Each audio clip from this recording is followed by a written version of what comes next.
مسلسل 3 سال سے سر کے پورے بال گر رہے ہیں، بہت علاج کروائے مگر کوئی فائدہ نہیں ہوا، کیا یہ نظر لگنے کی نشانی ہے یا کوئی؟ پکی بات ہے، جس کو نظر لگتی ہے سب سے پہلے اس بچی کو یا بچے کو بال جھڑیں گے یا چہرے پہ دانے نکلیں گے، ٹھیک ہے؟ اور یہ آتے ہیں گلے ہوئے چہرے لے کر بچیاں، الحمدللہ ثم الحمدللہ، ان کو نظر لگی ہوتی ہے، یا جن کی نظر لگتی ہے یا انسان کی، اللہ اس کو شفا دے دیتا ہے۔ وہ پردہ کرے، فلک ناس پڑھے، اپنے چہرے پہ بھی ہاتھ پھیرے، ٹھیک ہے؟ پھر بھی نہیں جاتا، پھر آئینے کے سامنے کھڑا ہو جائے بندہ، چاہے عورت ہے یا مرد ہے، پھر وہ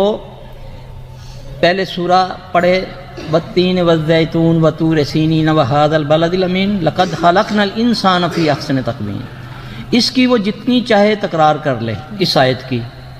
پھر جب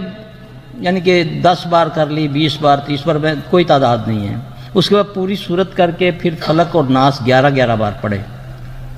پھر ادھری آئینے کو دیکھتے ہوئے تھو تھو کر کے اپنے جسم پر پورے سر پہ ہاتھ پھیر لے، اللہ پاک اس کے یہ بالوں کی بیماری، دانے شانے ٹھیک ہو جائیں گے انشاءاللہ العزیز۔